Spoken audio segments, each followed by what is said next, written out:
வணக்கம். இது நியூஸ் ஃபர்ஸ்டின் மதிய நேர பிரதான செய்திகள். மதிய நேர பிரதான செய்திகளுடன் இணைந்து கொண்டிருக்கும் நான் சிசிரகுமார் கிருஷாந்த் ராஜ். விரிவான செய்திகளுக்கு செல்லும் முன்னர் முதலில் இன்றைய தலைப்புச் செய்திகள். தான்சானியாவிற்கு 5 நாள் உத்தியோகபூர்வ விஜயம் மேற்கொண்டுள்ள ஜனாதிபதி மஹிந்த ராஜபக்சவிற்கும் அந்நாட்டு ஜனாதிபதி ரிசோ கிக்வனுக்கும் இடையிலான சந்திப்பு நேற்று நடைபெற்றது. நிறைவேற்று அதிகாரம் கொண்ட ஜனாதிபதி முறைமை ரத்து செய்யப்படாவிட்டால் அடுத்த ஜனாதிபதி தேர்தலில் பொது வேட்பாளரை நிறுத்துவதாக மாதுலுவாவை சோபித்த தேரர் தெரிவிப்பு. அமெரிக்காவின் போஸ்டன் நகரில் குண்டு தாக்குதல் நடத்திய சந்தேக நபர் மீது 30 குற்றச்சாட்டுகள் பதிவு செய்யப்பட்டுள்ளன. இனி விரிவான செய்திகள். மீரிகம மற்றும் விஜயராஜதகன ஆகிய பகுதிகளுக்கு இடையே உள்ள பாதுகாப்பற்ற ரயில் கடவையில் இன்று காலை இடம்பெற்ற விபத்தில் 2 உயிரிழந்துள்ளனர். இன்று காலை 7:10 அளவில் லொரியொன்று பொடிமெனிக்கே ரயிலில் மோதியதில் இந்த விபத்து நேர்ந்துள்ளதாக மீரிகம ரயில் நிலைய பொறுப்பதிகாரி தெரிவித்தார். மீரிகமவிற்கு அருகில் 30வது மைல்கல் பகுதியில் இன்று அதிகாலை பாதுகாப்பற்ற ரயில் கடவையில் இந்த அனர்த்தம் நேர்ந்துள்ளது. லொரியொன்று ரயிலுடன் மோதி விபத்துக்குள்ளாகியுள்ளது. இதன்போது லொரியில் பயணித்த 2 உயிரிழந்துள்ளனர். இன்று காலை 7:10 அளவில் 30வது மைல்கல்லுக்கு அருகில் பாதுகாப்பற்ற ரயில் கடவையில் லொரி பயணித்த சந்தர்ப்பத்தில் இந்த விபத்து இடம்பெற்றுள்ளது. ரயிலில் மோதி லொரி சுமார் 10 மீட்டர் வரையான தூரம் இழுத்துச் செல்லப்பட்டதாக எமது பிராந்திய செய்தியாளர் தெரிவித்தார்.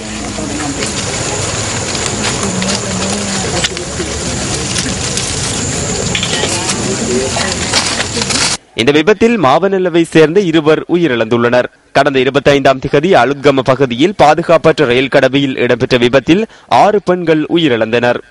கொழும்பிலிருந்து இக்கடுவைக்கு பயணித்த வேன் ஒன்று கடுகதி ரயிலில் மோதி விபத்துக்குள்ளாகியிருந்தது. அன்றைய தினம் பிற்பகல் 6:45 மணியளவில் அலுத்கம பூர்வராம விகாரைக்கு அருகிலுள்ள பாதுகாப்பற்ற ரயில் கடவையில் இந்த விபத்து இடம்பெற்றுள்ளது. இந்த விபத்து இடம்பெற்ற சந்தர்ப்பத்தில் விபத்துக்குள்ளான வேனில் 11 பேர் பயணித்திருந்ததுடன் அவர்களில் 6 பேர் உயிரிழந்திருந்தனர்.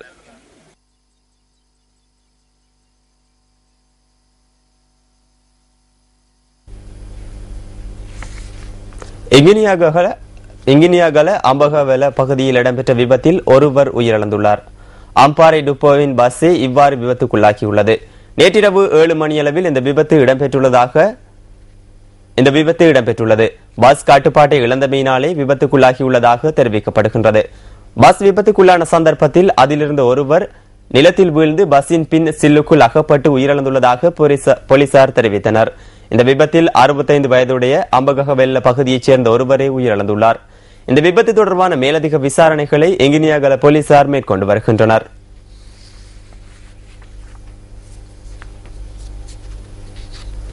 தான்சானியாவிற்கு 5 நாள் உத்தியோகபூர்வ விஜயம் மேற்கொண்டுள்ள ஜனாதிபதி மஹிந்த ராஜபக்சவிற்கும் அந்நாட்டு ஜனாதிபதி ரிசோ கிக்வனுக்கும் இடையிலான சந்திப்பு நேற்று நடைபெற்றது.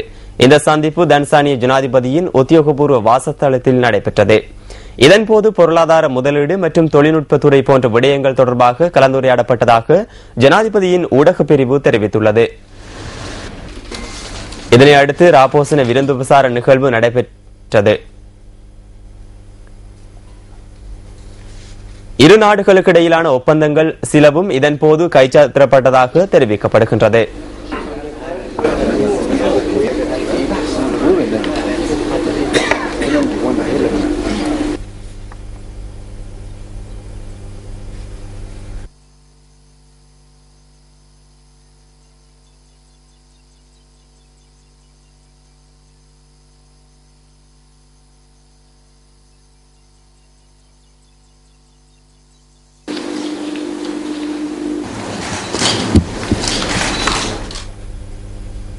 நட்பண்புள்ள சமூகத்தை உருவாக்க வேண்டுமாயின் பிள்ளைகளை முறையாக வழிநடத்த வேண்டும் என முதலீட்டு ஊக்குவிப்பு அமைச்சர் லக்ஷ்மண் யாப்பா அபேவர்தன தெரிவித்துள்ளார். மாத்தறையில் நேற்று நடைபெற்ற நிகழ்வில் கலந்து கொண்டு உரையாற்றிய போதே அமைச்சர் இவ்வாறு கூறியுள்ளார். பிரதேச சபை உறுப்பினர் பாடசாலை அதிபரை தாக்குகின்றார். மற்றொரு மாகாண சபை உறுப்பினர் ஆசிரியரை மண்டியிட வைத்தார். ஒரு சில சந்தர்ப்பங்களில் அரசியல்வாதி என அடையாளப்படுத்திக் கொள்ள எமக்கு வெட்கமாக உள்ளது. சமூகத்தை நெறிப்படுத்த வேண்டுமாயின் முதலில் பிள்ளைகளை உரிய வழியில் இட்டுச் செல்ல வேண்டும். தெலிஜவில மத்திய கல்லூரியில் 9ஆம் தரத்தில் கல்வி கற்கும் மாணவனை 9 வயது மாணவியை 65 வயது 70 வயது தந்தை துஷ்பிரயோகத்திற்கு உட்படுத்துவாராயின் இந்த சமூகத்தை எவ்வாறு மாற்றியமைக்க முடியும்? இந்த சமூகம் சீர்குலைவதற்கான காரணம் என்ன? பிள்ளைகளே எமக்கு உள்ள மிகப்பெரிய வளமாகும். சிறந்தவை அனைத்தும் பிள்ளைகளுக்கு என நாம் கூறுகின்றோம். எனினும் கெட்ட விடயங்களையே பிள்ளைகளுக்கு கொடுக்கின்றோம். மாத்தரை பாலட்டுவ ஸ்ரீ போதிருக்காராம விகாரையில் புதிதாக நிர்மாணிக்கப்பட்டுள்ள தூபியை திறப்பதற்காக இந்த வைபவம் நேற்று நடைபெற்றது. குடாவெல்ல சூரியகவெல்ல கடற்கரையில் படகு ஒன்று கரையொதுங்கியுள்ளது. இன்று காலை இந்த படகு கரையொதுங்கியதாக எமது பிராந்திய செய்தியாளர் தெரிவித்தார். கரையொதுங்கிய படகிலிருந்து குழந்தைகள் மற்றும் பெண்களின் ஆடைகள் கண்டுபிடிக்கப்பட்டுள்ளன. இது தொடர்பாக தங்காலை போலீசார் மேலதிக விசாரணைகளை மேற்கொண்டு வருகின்றனர்.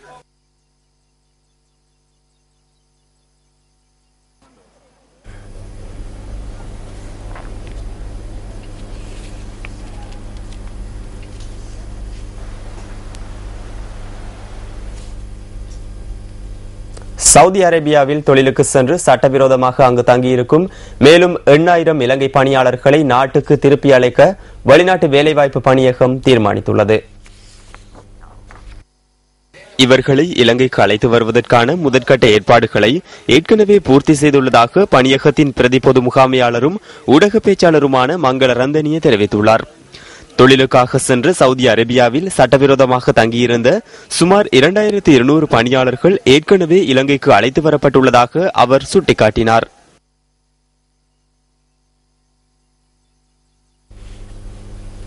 சட்டவிரோதமாக மாட்டிறைச்சியை லொரியொன்றில் ஏற்றிச் சென்ற இருவர் தெற்கு அதிவேக வீதியின் பின்னதுவ நுழைவாயில் அருகே கைது செய்யப்பட்டுள்ளனர். பின்னதுவ நுழைவாயில் அருகே லொரியொன்றை சோதனைக்குட்படுத்திய போலீசார் அனுமதி பத்திரமின்றி அதில் ஏற்றிச் செல்லப்பட்ட 855 கிலோகிராம் மாட்டிறைச்சியை கைப்பற்றியுள்ளனர். இது தொடர்பில் லொரியின் சாரதி மற்றும் நடத்துனர் ஆகியோர் கைது செய்யப்பட்டதாக போலீஸ் ஊடக பேச்சாளர் அலுவலகம் தெரிவித்துள்ளது. சந்தேக நபர்கள் காலி நீதவான் நீதிமன்றத்தில் ஆஜர்படுத்தப்பட்டதை தொடர்ந்து பிணையில் விடுவிக்கப்பட்டனர்.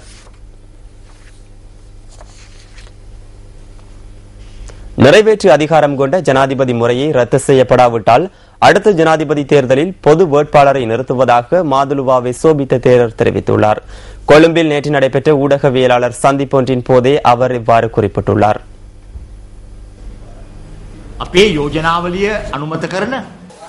எமது யோசனைக்கு அமைய நிறைவேற்று அதிகாரமுடைய ஜனாதிபதி முறைமையை ரத்து செய்வதற்கான நடவடிக்கைகளை மேற்கொண்டு வருகின்றோம். இந்த நடவடிக்கையில் இணையுமாறு அனைத்து அரசியல் கட்சிகளுக்கும் அழைப்பு விடுக்கின்றோம். இதற்காக எம்முடன் இணைந்து கொள்ளுங்கள். இது தொடர்பில் மக்களின் கருத்துக்கள் வலுப்பெற்று வருகின்ற நிலையில் ஜனாதிபதி இந்த கோரிக்கை நிறைவேற்ற தவறினால் நாம் அடுத்த ஜனாதிபதி தேர்தலில் அனைவரினதும் இணக்கப்பாட்டுடன் பொது வேட்பாளர் ஒருவரை நிறுத்துவோம். 13வது அரசியலமைப்பு திருத்தத்தில் திருத்தம் மேற்கொள்வது தொடர்பிலும் அங்கு கருத்து வெளியிடப்பட்டது. அந்தவாதி பலவேக பெண்ணண்ட ஹதனவா மே இந்த அதிகார பகிர்வு நடைமுறைப்படுத்தப்பட்டால் பிரிவினைவாதத்தை தூண்டுவதாக அமையும் என சில கடும்போக்குவாத சக்திகள் எடுத்தியம்ப முயற்சிக்கின்றன. எல்டிடியினரின் செயற்பாடுகள் காணப்பட்ட காலத்தில் நிலவிய கருத்தை மீண்டும் முன்னிலைப்படுத்த முயற்சிக்கின்றனர். அதிகார பகிர்வை இல்லாதொழிப்பதற்காக இந்த நடவடிக்கைகள் மேற்கொள்ளப்படுகின்றன. அதிகாரத்தை உரிய முறையில் பகிர்வதன் ஊடாக மாத்திரமே இனவேதமின்றி நாட்டு மக்களை ஐக்கியப்படுத்த முடியும். ஜனசேன முன்னணியின் தலைவர் பாத்திரமுள்ள சீலரத்ன தேரர் நேற்று சுவிட்சர்லாந்து தூதுவரை சந்தித்தார்.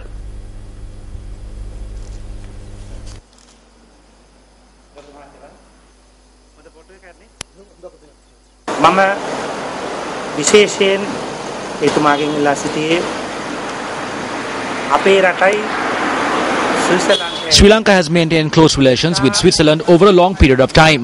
However, that relationship was எமது நாடு சுவிட்சர்லாந்துடன் நீண்ட காலமாக நெருக்கமாக செயற்பட்ட ஒரு நாடு. யுத்தத்தின் காரணமாக எமது நாடு சற்று விலகியுள்ளது. எமது நாடு 30 வருடங்களாக யுத்தத்தால் பாதிக்கப்பட்டது. சுவிட்சர்லாந்திலும் பயங்கரவாதம் உருவாக முடியும். அவ்வாறு உருவாக இடமளிக்க வேண்டாம் என நான் அவரிடம் கேட்டுக்கொண்டேன்.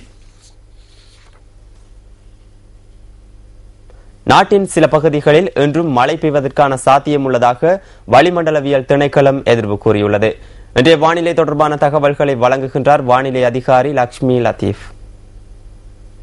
மத்திய சபரகமோ மேற்கு தென் மாகாணங்களில் விட்டுவிட்டு மழை பெய்யும். மழை வடமேற்கு மாகாணத்திலும் பரவலடையக்கூடும். கிழக்கு ஊவா மாகாணங்களில் சில இடங்களில் இடியுடன் கூடிய மழை பிற்பகல் அல்லது மாலை விருத்தியடையும். மழை அல்லது இடியுடன் கூடிய மழையின் போது தற்காலிகமாக ஓரளவு கடும் காற்று வீசக்கூடும். கடல் பிரதேசத்தை பொறுத்தவரையில் புத்தளம் தொடக்கம் அம்மாந்தோட்டை வரை காலியினூடாக உள்ள கடல் பிரதேசங்களுக்கு அப்பாற்பட்ட கடல் பிரதேசங்களில் மழை விட்டுவிட்டு பெய்யும். காற்று தென்மேற்கு திசையில் வீசும். அதன் வேகம் மணிக்கு 30 துவக்கம் 40 கிலோமீட்டர் வரை காணப்படும். மாத்தறை தொடக்கம் பொத்துவில் வரை அம்மாந்தோட்டை ஊடாக உள்ள கடல் பிரதேசங்களுக்கு அப்பாற்பட்ட கடல் பிரதேசங்களிலும், அதேபோல் புத்தளம் தொடக்கம் திருகோணமலை வரை யாழ்ப்பாணம் ஊடாக உள்ள கடல் பிரதேசங்களுக்கு அப்பாற்பட்ட கடல் பிரதேசங்களிலும் காற்றின் வேகம் மணிக்கு 50 கிலோமீட்டர் வரை உயரக்கூடும். இக்கடல் பிரதேசங்கள் ஓரளவு கொந்தளிப்பாக. அந்த தகவல்களுடன் நியூஸ் ஃபர்ஸ்டின் மதிய நேர பிரதான செய்திகள் நிறைவு பெறுகின்றன.